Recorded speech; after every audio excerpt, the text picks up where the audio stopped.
घरों में परिवार साथ बैठकर खाना खा रहे हैं। शहर की गलियों में बच्चों की हंसी गूंज रही है। बाजारों में चहल पहल बनी हुई है। ऐसे लम्हों में लगता है कि सब कुछ हमेशा यूं ही रहेगा, लेकिन जब सायरन बजता है, माहौल पल भर में बदल जाता है।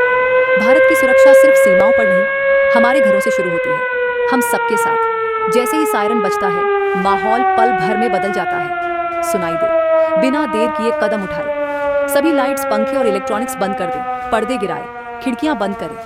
एक छोटी सी रोशनी भी दुश्मन को संकेत दे सकती है। ये डरने की बात नहीं, बल्कि जागरूक रहने की पहचान है। ये हमारी उस ताकत का हिस्सा है जो हमें सुरक्षित रखती है।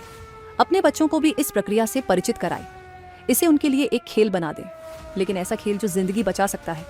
एक बच्चा तेजी से पर्दे खींचता है, एक किशोर दादी की मदद करता है लाइट्स बंद करने में, एक परिवार एक साथ बैठा है, शांत, सतर्क, तैयार। पूरे शहर में जागरूकता फैलती है। छतों पर युवा निगाहें दौड़ा रहे हैं, कहीं कोई रोशनी तो नहीं दिख रही। महिलाएं पड़ोस के बुजुर्गों का हालचाल ले रही हैं, और दूर हमारे सैनिक सीमाओं पर अडिग खड़े हैं, शांत, सतर्क, निडर। ये भारत है, हर घर एक किला, हर नागरिक एक सुरक्षा कवच। अंधकार में हम घबराते नहीं, हम एकजुट होते हैं। शहरों से गांवों तक एक मौन अंधेरा फैलता है, डर से नहीं, बल्कि एक भावना के साथ। देश के प्रति प्रेम, एक दूसरे की सुरक्षा के लिए समर्पण, और इस विश्वास के साथ कि चाहे परिस्थिति कितनी भी कठिन हो, भारत मजबूती से खड़ा रहेगा। सायरन बजे, लाइट्स बंद, पर्दे गिराए, शांत रहे, मजबूत बने। हम भारत के हैं, भारत हमारा है। जब हालात बिगड़ते हैं, तब सबसे जरूरी होती है सतर्कता और समझदारी। इस देश का हर बच्चा मायने रखता है, और स्कूल वो पहली जिम्मेदारी निभाते हैं। जैसे ही अलार्म बजा, शिक्षक बिना देर किए हरकत में आते हैं। बत्तियां बंद करो, खिड़कियां बंद करो, पर्दे खींच दो, और बच्चों से कहा जाता है नीचे बैठो, डेस्क के नीचे या दीवार से लगकर। बच्चे समझते हैं कि क्या करना है। कोई डेस्क के नीचे जाता है, कोई दीवार के पास सिमटता है, अपने सिर को हाथों या बैग से ढक लेते हैं। बड़े बच्चे छोटे बच्चों को सहारा देते हैं। चेहरे पर थोड़ा डर जरूर होता है, लेकिन उनमें हिम्मत की झलक भी साफ दिखाई देती है। शिक्षक घबराते नहीं, उनकी आवाज शांत होती है, लेकिन चलने की रफ्तार तेज।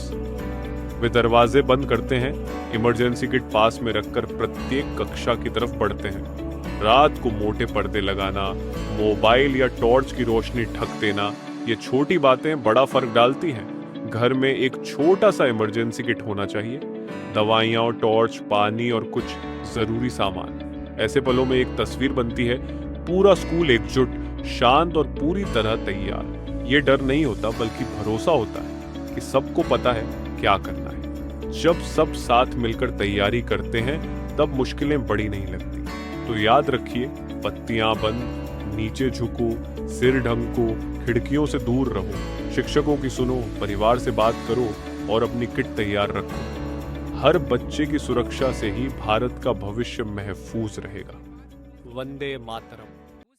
नमस्कार भारत, मैं हूँ आपकी आपदा मित्र, मुश्किल वक्त में साथ देने वाली दोस्त और सुरक्षा की पहली दीवार। जब खतरा सामने आता है और हवाई हमला होता है, तो हमारा सबसे पहला कदम होता है ब्लैकआउट। मतलब सारी लाइटें बंद करना है, पर्दे अच्छी तरह खींचना है, मोबाइल, टीवी, लैपटॉप जो भी रोशनी दे रहा हो उसे बंद करना है, ताकि ऊपर से कोई भी दुश्मन हमें देख ना सके। अगर हम अंधेरे में रहेंगे तो हम सुरक्षित रहेंगे। अगर अलर्ट आता है कि निकलना जरूरी है, तो हम बिना घबराहट, बिना धक्का मुक्की के निकलते हैं। बुजुर्गों को सहारा देते हैं, बच्चों को अपने साथ ले जाते हैं। सतर्कता से और शांति से हम सुरक्षित जगह की ओर बढ़ते हैं। अगर किसी को चोट लग जाए, तो सबसे पहले हमें घबराना नहीं है। अगर खून बह रहा हो, तो घाव को दबाकर रोकें, पट्टी बांधें, और फिर मदद बुलाएं। फर्स्ट एड यानी प्राथमिक इलाज भी जान बचा सकता है। अब बात करते हैं हमारी तैयारी की। देश भर के आपदा मित्रों को